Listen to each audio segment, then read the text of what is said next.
اگه اشتباه نکنم دزدان از دوچرخه بود و این دزدان یعنی انگار این رو تعمیم میداد به سمت سوی اینکه یک شکل ملی بده به سرقت در ایتالیای بعد از جنگ جهانی دوم و کتاب کاملا کهنه و خطرناکه. من با احتیاط ورق می‌زدم که او فرو نریزه ورقاش، مثلا احتمالاً در اون سال این حدود 40 سال از زمان چیز این کتاب میگذشت، در سال 1370 بود که این کتاب رو به من دادن ایشون. من کتاب رو همون روز خوندم، دیدم که ذهنیت من بیشتر به این کتاب نزدیکه تا به فیلم دزدان دوچرخه دسیکا.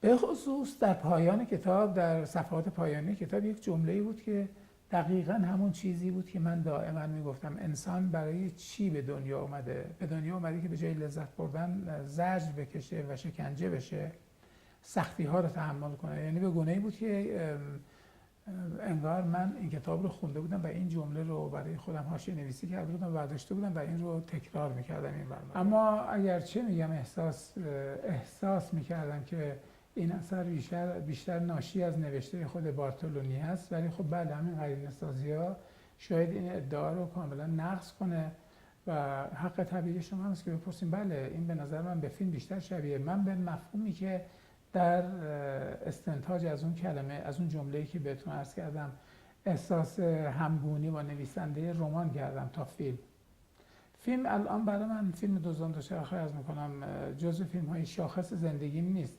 زمانی هم که اینو میساختم هم نبود، ولی در دوران این فیلم رو دوست داشتم، دورانی که شاید حتی پیش از انقلاب بوده.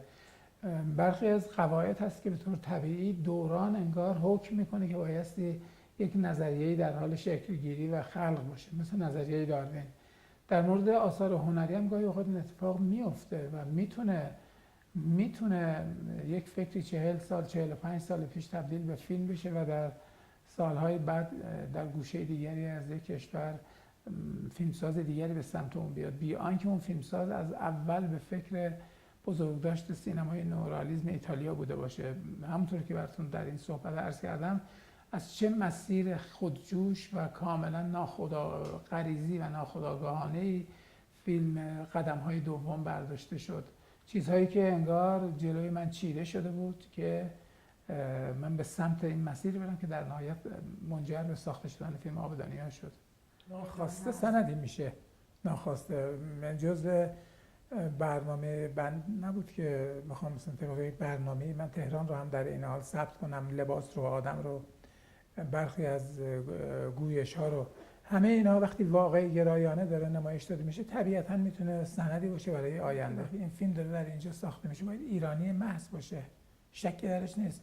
من استنباطی هم بابت این مسئله غیر از اینش ندارم، نمیتونم داشته باشم. اگر داشته باشم به نظر من دارم با این کار معامله میکنم، دارم به فکر یک سود واهی هستم که معلوم نیست کجا بازدهی خواهد داشت، کجا خودش نشون میده. فقط و فقط برای من مهم این است که این فیلم در ایران داره ساخته میشه، ما باید فضای ایران رو ببینیم، لمس کنیم.